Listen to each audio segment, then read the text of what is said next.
on Facebook. What's up? So you been sleeping with my man? Yeah, he picked me up from the club, baby. Like for real? Yeah. You been messing him? You knew about me? He been messing me, driving me on Facebook, took me to IHOPs, all that. Did y'all sleep together?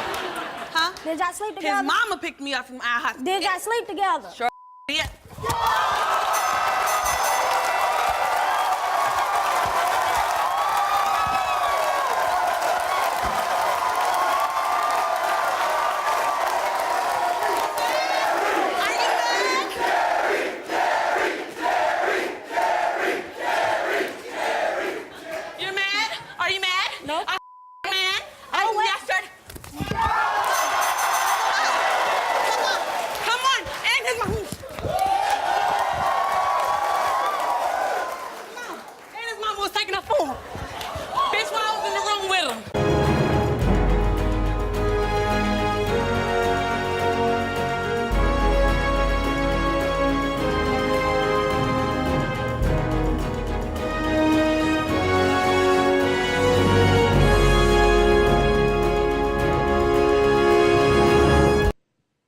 So they held the second joint press appearance last night. I was watching Sunday Night Football, just like I said I was going to, and it was kind of a nondescript game. I mean, the Packers did win. I had them favored by a touchdown. They won by a touchdown over the New York Giants, 23-16. Not a scintillating game, but much preferable to the second joint press appearance in the context of the 2016 presidential campaign. And it strikes me a lot like when a couple has their second child. You know, the first child, they keep a diary and they just keep track of everything and they document everything. And then, you know, the same thing for the second kid is like, so-and-so was born on this date, and that's it. It's like the novelty's worn off, you might say. I know, I'm not, don't get me wrong, that's not how we treated my wife's and my second child, but that's the cliche. You've seen it in commercials before and the like. So that's what this second joint press appearance was last night. So it's not, you know, the coverage of it in this video is not going to be nearly as long, but I had some thoughts, and so did David French in the corner at National Review last night, and he didn't go into anywhere near the same degree of detail as he did last time either. His conclusion was Donald Trump lives to lose another day. Now, Donald Trump fought a dishonest but tactically effective rearguard action in a losing campaign. He did not say anything to make us reappraise his fundamental character, competence, and fitness for the presidency. But those who watched the last debate or joint press appearance saw a different candidate last night.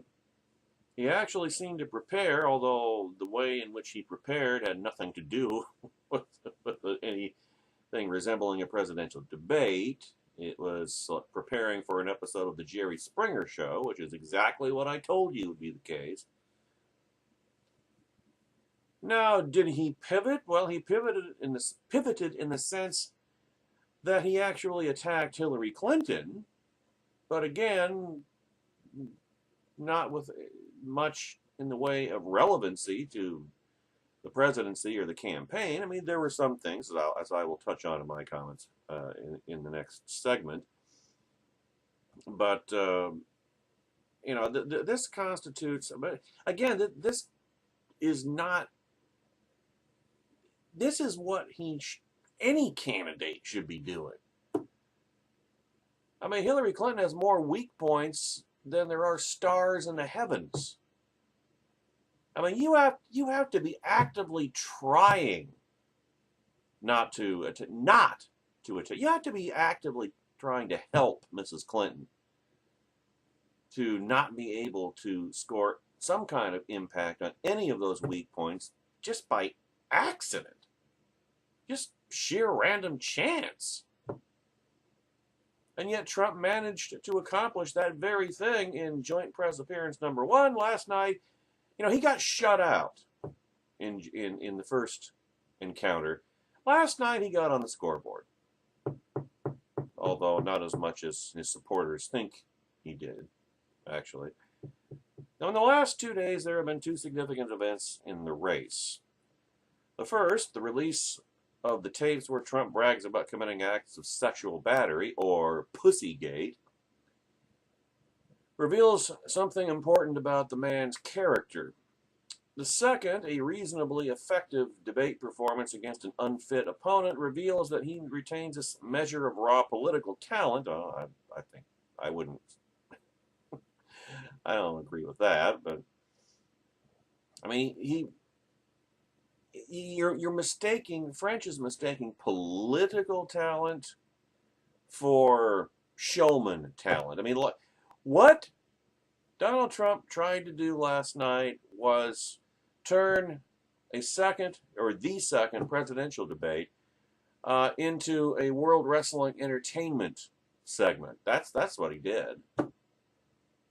That was WWE classic. I mean, that was classic pre-PG era WWE. That's what that was last night. Counter-punching. Yeah, well, great, but that really didn't have much to do with the election or the presidency.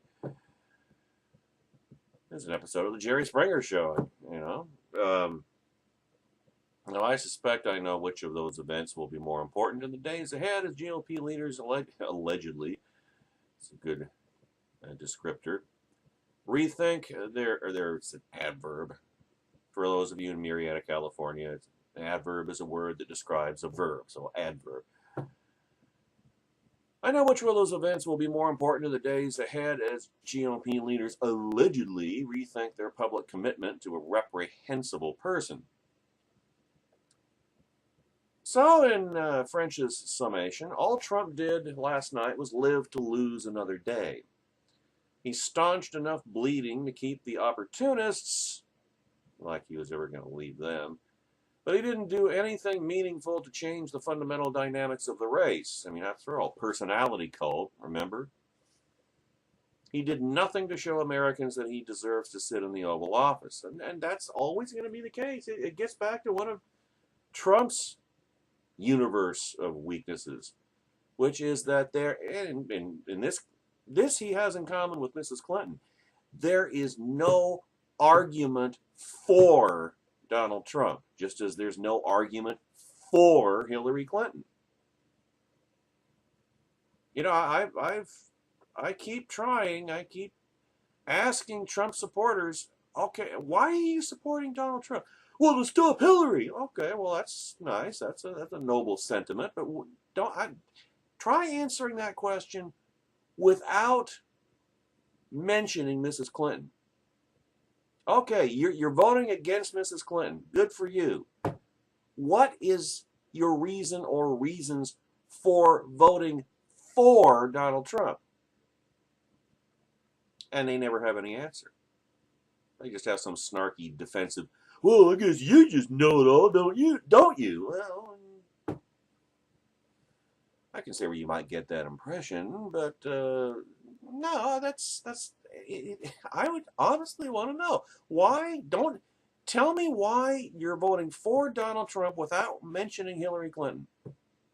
What are your reasons? I know why you're voting against Hillary. Lord knows I know the answer to that question. But what is or are the reasons that you're voting for Donald Trump? Why do you want Donald Trump in the White House aside from to keep Hillary out of it? They never have an answer because there is no answer. There's no reason to vote for Donald Trump.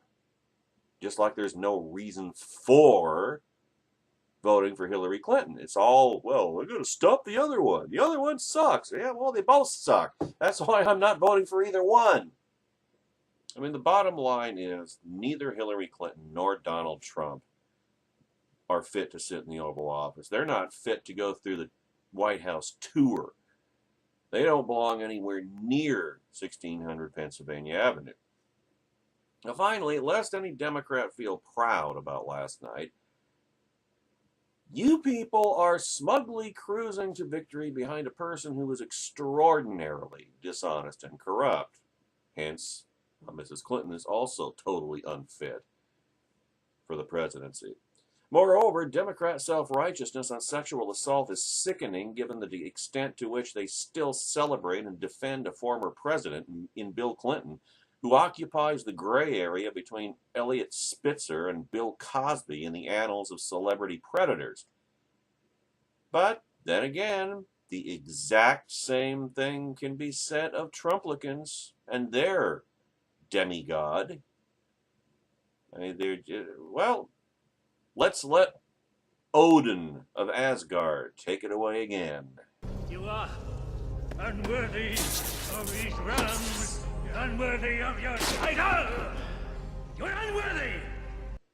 Now, how did Donald Trump get on the debate scoreboard last night? Well, as David French mentioned in the previous segment, he prepared this time, sort of, but not for any actual debate. He prepared for an edition of the Jerry Springer Show. And that didn't work out too well for him. Now, basically, there were 4 stunts that Trump tried at Clinton Trump 2 last night. And he only really pulled off one of them that actually mattered. In fact, only one of the 4 was even remotely relevant to the presidential campaign. The first stunt was what we shall call the pre-debate Facebook live event with Juanita Broderick, whom Bill Clinton raped years ago, like 1978, so that would have been 28 years ago. Paula Jones, you remember Paula Jones, Paula Jones, Paula Jones, Paula Jones. We got a thing going on. Kathleen Wiley, you know, Clinton felt her up that time. And Kathy Shelton, who is a woman that was raped, and the rapist was sprung, gotten off, so in a legal sense, trust me, by Mrs. Clinton back when she was a ambulance chaser in Little Rock. Now, what this has to do with governing the country, or how it would have been surprising even had Trump not been telegraphing it for 2 weeks, is a mystery. Jerry Springer, anyone? Ditto why they would have been any less creeped out by Trump than by Mr. Bill. You know, one rapist, another rapist. I mean, they're best friends. I mean, I don't know. It's 6 of one, half dozen of the other, man. Besides, if these 4 women had been, shall we say, in their prime by Trump standards, Trump would have groped them all on the way in and hosted a post-debate private event. In other words, a mandatory 5-some orgy later on back at his hotel. But evidently this stunt backfired hugely. The media hated it, and social media got panned on social media, so that one didn't work. Then you have a stunt number 2, the VIP box. I thought they should have called it the jury box. This was an extension of stunt number 1 that would have had Broderick, Jones, Wiley, and Shelton entering with Sick Willie, probably all around him, like they were his security detail, in this case, insecurity detail, and seated in a demarcated, spotlit, jury-esque area with the accused forcibly seated and probably tied and cuffed and bound and gagged to his chair, facing them instead of the debate stage. Unfortunately, there was an actual presidential debate also scheduled for last night on the crazy assumption that Trump is running against Hillary and not her husband.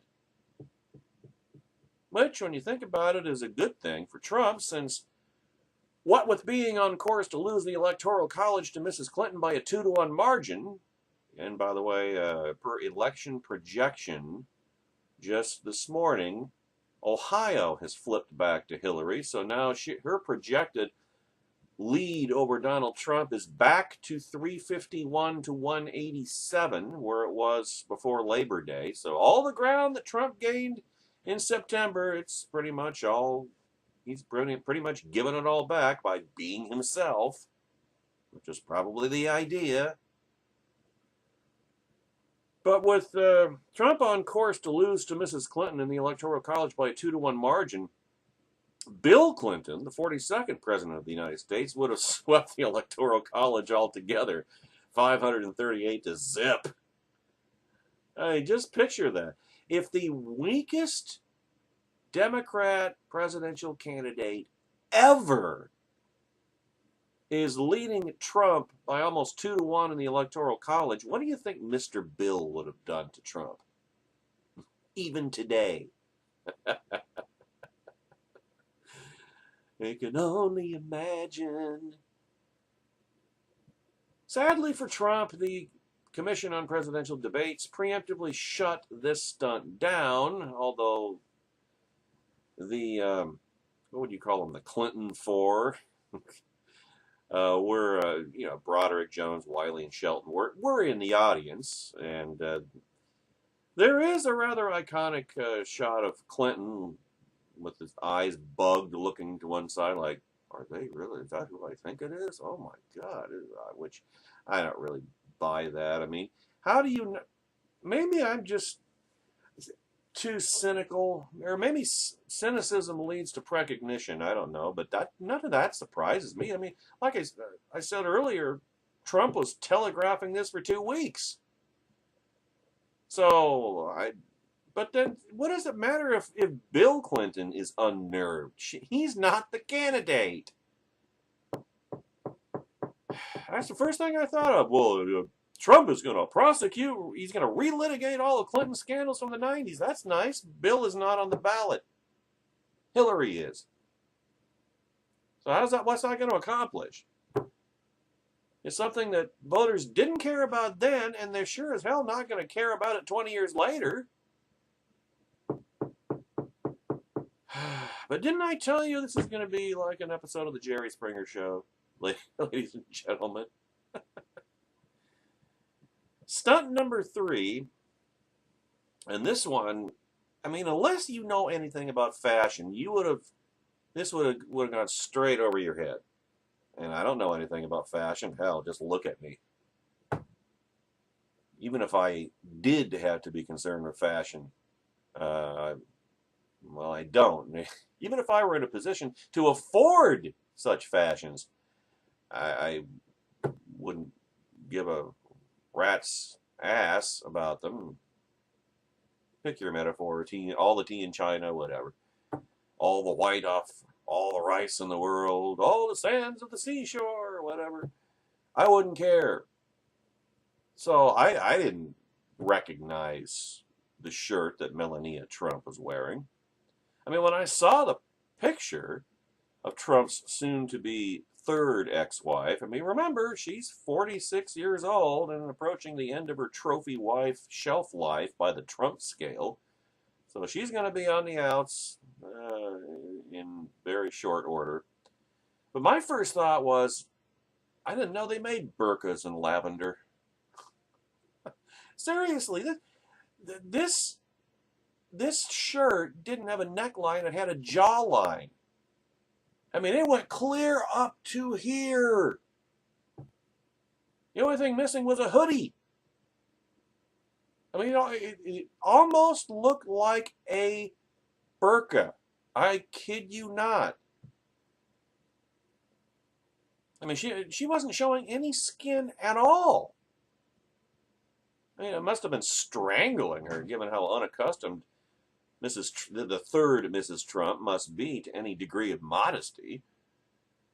And it's an odd way of playing defense in the wake of Pussygate, but at least this stunt seemed to make a bit of sense. Even if nobody watching at home, the vast majority wouldn't have recognized what an attempted but very subtle extended middle finger it was, but just kind of like jumbo shrimp. I mean, what's the purpose of a subtle extended middle finger?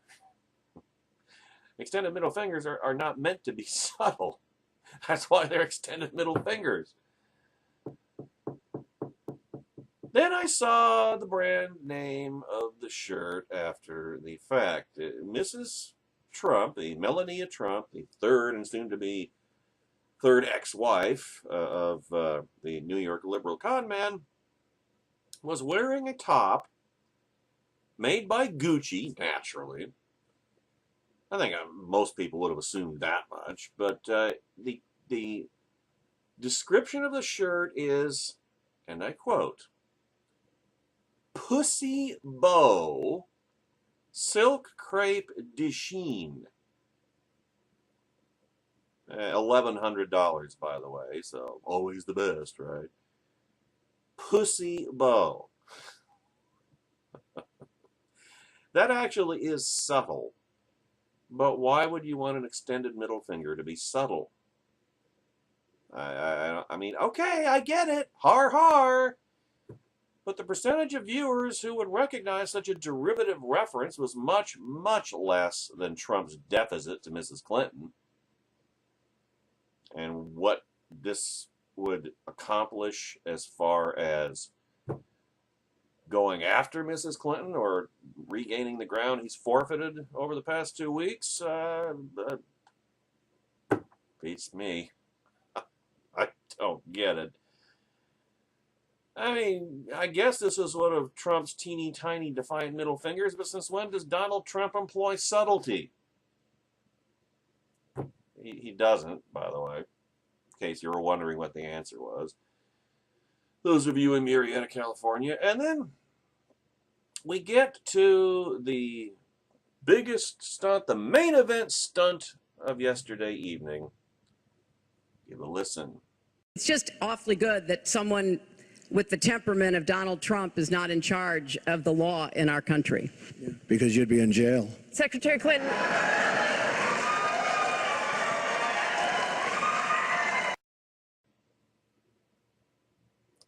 I'll give you a chance to clean up the jizz and give you a chance to regain your composure. Because, for just the words, forget who said them, which we'll get to in a moment.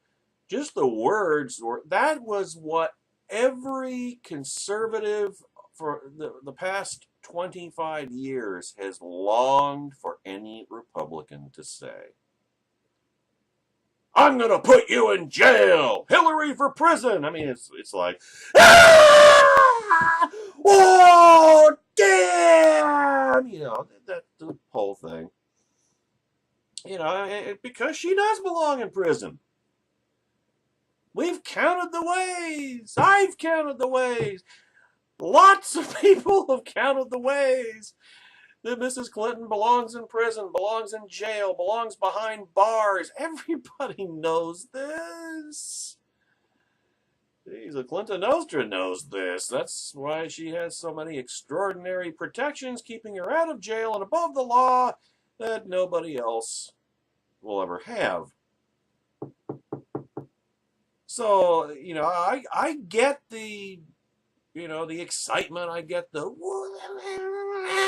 I get it. I'll tell you a secondary reason why Trump did that, though. To shore up his base in the wake of Pussygate. Distract, over the weekend, All the people who or the rats, the gerbils heading for the exits, for the lifeboats off the SS Trump Titanic in the wake of Pussygate. That was to bring them back. That was, in essence, squirrel. That's what that was. Just get people to forget about Pussygate. And, did you see what he did to Hillary last night? That was awesome. Well, okay. So I get that, all right? He scored some points with that. He got on the scoreboard. No question about it.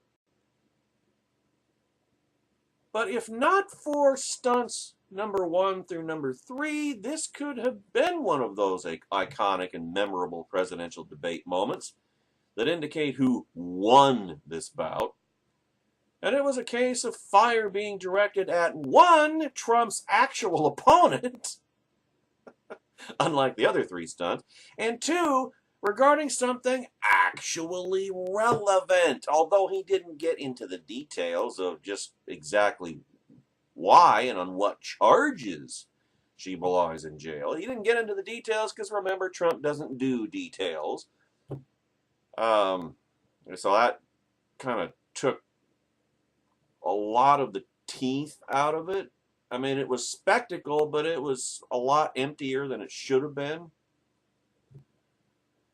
But like I say, while the blow landed and drained, as it were, Mrs. Clinton's deflector shields, her iron discipline absorbed it without anything resembling a cascade system failure or collapse that would have made it look like a rout. I mean, you could tell she was rattled. That her fake laugh went into overdrive. You remember that scene at the end of the first Batman picture, Michael Keaton, 1989, the first one with Jack Nicholson as the Joker, and he falls off that really tall Gotham City church, and the camera slowly zooms in on him, and his laughing machine box thing, whatever. The camera pans in on the now dead Joker with that laugh box still going, so it's like. That's kind of the laugh. That's kind of where Mrs. Clinton's animatronic fake laugh was doing. Well, this in response to this. I mean, she was rattled, no question, but she didn't lose her composure. She didn't lose her composure. Her iron discipline held. Her deflector shields were drained. But she absorbed that without coming apart at the seams. She didn't lose it. She maintained her composure. It wasn't easy. I mean, if that was Trump's best shot, it didn't have the magnitude of impact that his camp was hoping for. I mean, hell, she didn't even faint. I'm sure that they were hoping that would give her the stroke that they need. Have her just collapse on the stage and have to be taken off on a stretcher, and then now what's going to happen to the race? And then that's the only chance that Donald Trump has ever had in this campaign, is if Mrs. Clinton literally physically collapses on the stage and has to be taken away in an ambulance. Especially after this past weekend. So that didn't happen. She didn't lose her composure. She was rattled, but she didn't lose her composure. She didn't faint. So it was, in essence, Trump got on the scoreboard, but in the same way that the Cleveland Browns did against the New England Patriots yesterday. In the debate context, this trilogy won't be a shutout. Trump has he's on the board, but the ultimate outcome is unaffected. I told you earlier. Latest election projection, Electoral College. Hillary Clinton 351, Donald Trump 187. She's now projected in the popular vote to win by 4 percentage points. She's almost at 50%. Now, well, that doesn't include last night, so we'll see what effect that has as this week unfolds. But right now it's. I'm sure the thinking was this will offset Pussygate, and I think it succeeded in the sense that it will be a nice shiny distraction to make a lot of wavering Republicans and Republican voters forget about Pussygate, but then that just, even if that was fully successful, that just restores the status quo ante, in which Trump was losing handily in the Electoral College. Hence, David French's summation that Trump survived to lose another day. But there's another aspect to this as well that you need to keep in mind, Trumplicans, and you need to get outside of your little bubble of existential closure to understand this. Because like I said earlier, in starting the discussion of stunt number 4, that is indeed something that Republican voters have been waiting for anybody on our side. And remember, Trump's not on our side, I said in a previous video, to say to Mrs. Clinton's face for a quarter of a century. Well, when are they ever going to take on Hillary? When are they ever going to get personal? When are they ever going to blah, blah, blah? And yeah, it was that was the stuff of right-wing wet dreams. But when you look at it in the big picture of the overall general electorate, wasn't that red meat for the base?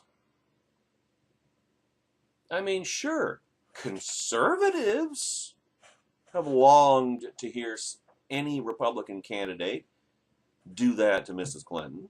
Absolutely. The conservatives, no matter what my friend Douglas V. Gibbs says, are a minority in this country. And so in a general election, you have to go beyond your base. Now, of course, that gets into the question of, what do you move to the center, or do you try to lure the center toward you? Well, this gambit, you'd be in jail, is red meat for Trump's own base in order to try to hold it together, but that's not expanding that base.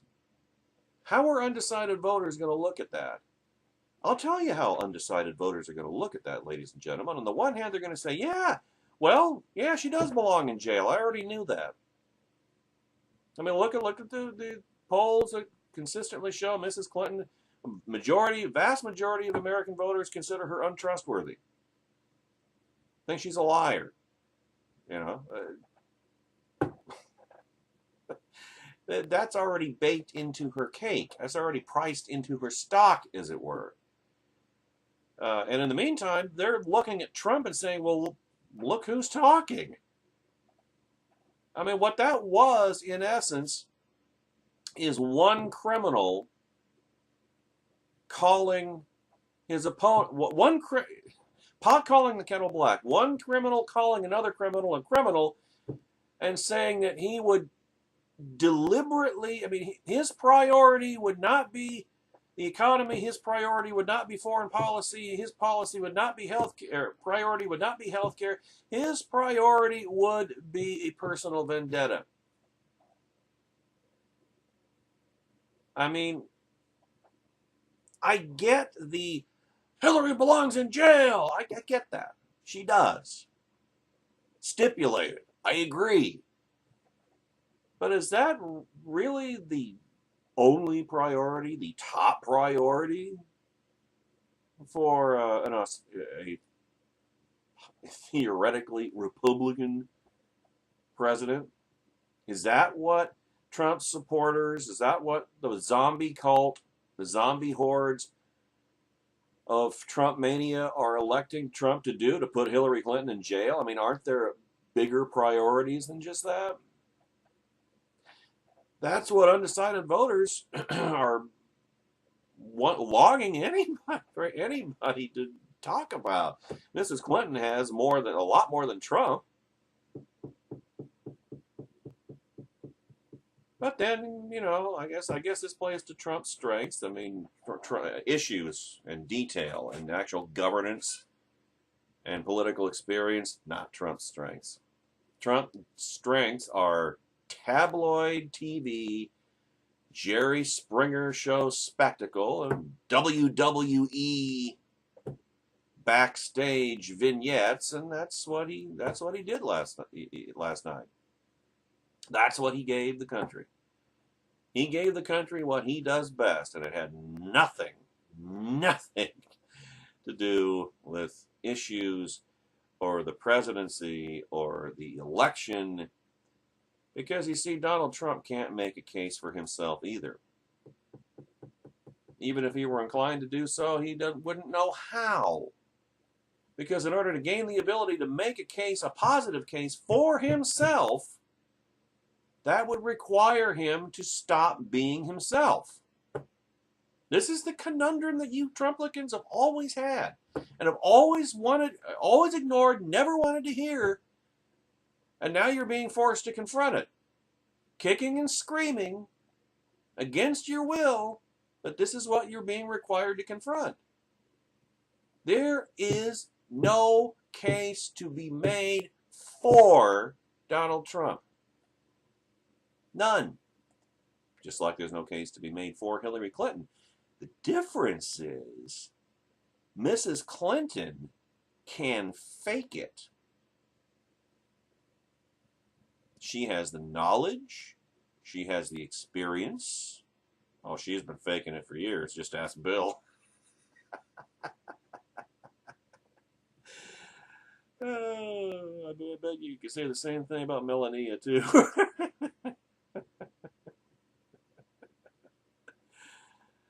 Oh, my. $1,100 pussy shirts. That's what we're doing. I really wish. I'm sorry that the Commission on Presidential Debates nixed that VIP box stunt. Forced Bill Clinton to face with his back to the stage, tied, bound, and gagged, and handcuffed to a chair as his accusers, the four women, one of whom he raped, the other two whom he groped, and the fourth one. Would anybody even recognize that person? Kathy Shelton? I don't know. Going at, throwing things, how about throwing fruit? That's a nice old cliche from show business. Throwing tomatoes at Mr. Bill while he's